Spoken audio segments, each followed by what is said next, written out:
Hello, everybody. I'm Ed Parcaut here with Francisco Rubalcava Jr., and this is Real Estate Jerky. And it's just been a weird week, and with the rates dropping last week, and I think people are starting to see that we might be at that point where rates aren't going to continue to go up to 10% like I thought. Right. However, this government could do something. Yeah. No, I think it's like we've been saying. I mean, it's been really hard to try to dictate what's going to happen, like to really even have a general understanding of it, because everything's been so volatile like these past few months, right? But I think especially after seeing, like you mentioned, that half a percentage drop, right? That I don't know, it makes it hard to see them hitting those 10% numbers. Well, the issue is I don't think people really knew the rates went down. Yeah. I think it's such a secret, right? The bond, everybody heard about the bonds got better, right? But but no one's really like, I heard rates went down. Rates went down, right? The problem I see is like I get emails all through the day from every lender, and it says, "Oh, rates are getting better." You mean it got a little bit better today after it got really worse? I mean, it was like constantly. I'm like, I'll never send that out. Hey, rates are a little bit better now. Great. But here's the thing. I think we're at that point, even though for the past year and a half, we've been saying eventually, you're going to look back and see that was the best time to buy. I think we're right at that end. You know what, that opportunity bubble I coined last year with fee, you're able to get, closing costs and all that. I think we're at that opportunity bubble right now to be able to get your offer accepted before you have multiple offers. Yeah, it's because Because 1% lower, if we get 1% lower by February, people are really going to be out of the woodwork. It does make, it's like you're saying, like the half percentage, honestly, that was news to me as soon as I came in here and you had told me. So it's, I talk about it every day. Yeah. On here. Something tells me you don't listen to me. I'm just kidding. No, it's like it's wild seeing it because, and it's been something that we've been waiting for a long time, where like I feel, we're talking, we've been talking about the opportunity bubble for like a year and a half, 2 years maybe. Well, we stopped talking about 8 months ago, right, when everything went all crazy. But it's like what's been like running through my head is there's so many people. There were phases of different people that kept dropping out and right. Stopping and saying, okay, I'm putting a pause. And a lot of those were because they were at 4% when they were looking. And that's a huge, and they barely could afford it at that point. I think, I think back, like kind of like even some of the shared clients that we have that we were helping that just completely can't, I even talked to one of them the other day and he's like, I'm not looking right now, like it's just, I'm saving my money, which is great. Right. But people, we're not going to get back down to 3.5%, 4%. We're going to be in probably 5.5% for a while. Right. If we get there, you're going to be lucky if we get to 6%. 5.5 though, I think is going to be really healthy. Of course it would be, but that doesn't mean that's where we're going to get at. The only way that's going to happen is if the administration changes or the whole administration changes. Yeah. What I mean, whether a totally new person comes in a different party, or this administration wins and they totally change the direction of what they've been taking the country.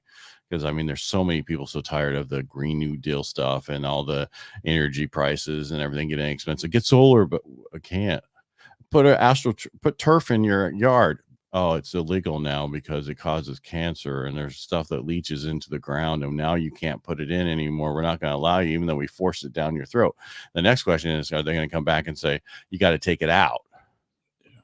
That we do what they want and this is what happens. They need to figure this stuff out. I know I'm a little crazy on that stuff, but sorry. No, it's, it's all relative, right? It messes with homes. Exactly. And rates and they're back to your 0.5% when you're like, I heard about it. Well, the problem is we've been Chicken Littles forever, meaning that, hey, rates are going to come down. Rates are going to come down. And then they come down and we tell everybody and everybody's like, oh, sure. No, and that's what I'm saying too, is like, kind of how, and I agree 100%. I think that within these next few months is a great time to buy because we've I mean, these past like 4 or 5 months where we've been able to ask for credits, you've been able to run your inspections, you've been able to, on top of the credits, get a deal, right?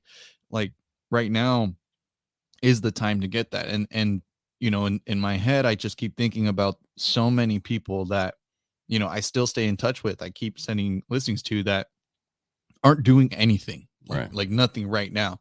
But as soon as those rates drop, all the people that are going to come out of the woodworks, it's going to be really interesting to see what happens to our values, right? Values are going to continue to go up. There's no homes. We're not building anything. No, like for certain, they're going to keep going up. But I'm like, at what level? Like, how crazy is it going to be when I don't those know. rates It drop? depends on how many people come out of the woodwork, and are we getting the 3 million to that whole program again to help buyers in March? Can you imagine that? What's going to happen then?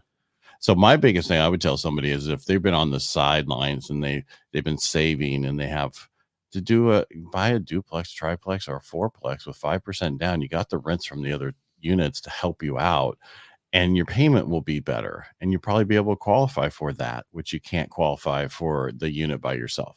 Are you following me there? Yeah. Because you can use 75% of the rents of the other 3 units if it's a fourplex, or the two other units 75%. The only issue you run into is a lot of these are not priced with the right rents.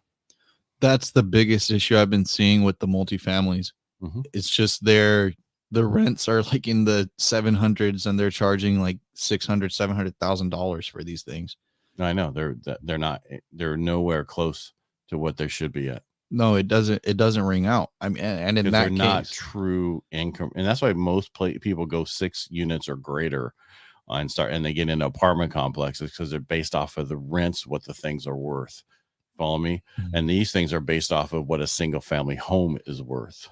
Yeah, that's why it's hard. And I mean, and then it's nice too. Like a lot of the times people think, because then, like you said, right, some of those apartment buildings, what a lot of people think is like it has to be a commercial loan when you're over the 4 or 5, right? But for some reason, a lot of these properties actually they'll be split up into 2 parcels that Oh, you know really?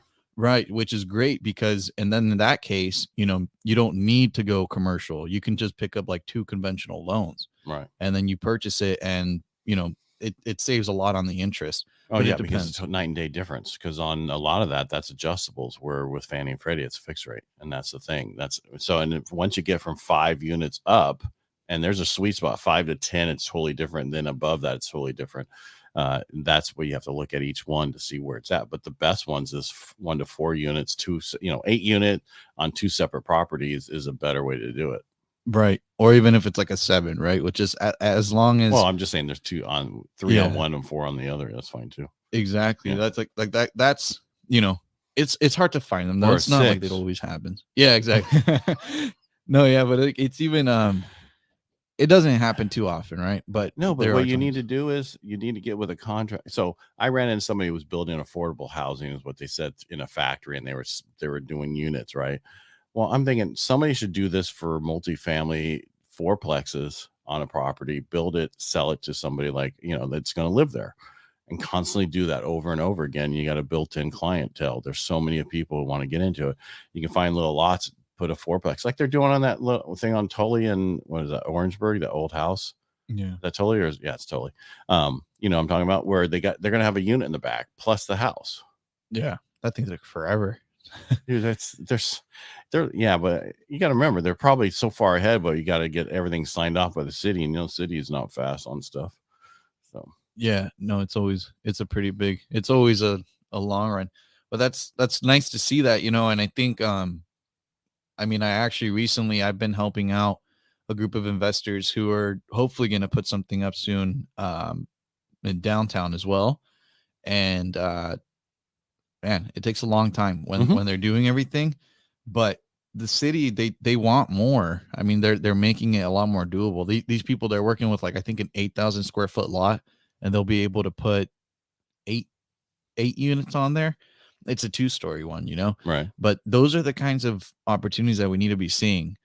However, it's difficult because it's, again, I mean, it tends to go towards investors, like one person buying it, but I'm actually working with them to see about, you know, and that's the thing. It does get more complicated because then you have to include an HOA. But if we have more people building those kinds of things and selling off condos, you know, like that's, I know, but the condo issue, because I've had so many people want to do stuff like that, but then you get, that's why there's not a lot of condos. yeah, The litigation after the fact of the condos of all that stuff is why people get away from it. So it'd be better if there was, that's what, you know, split the lot into 4,000. I understand, you know what I mean, and build 4 on each one and sell it.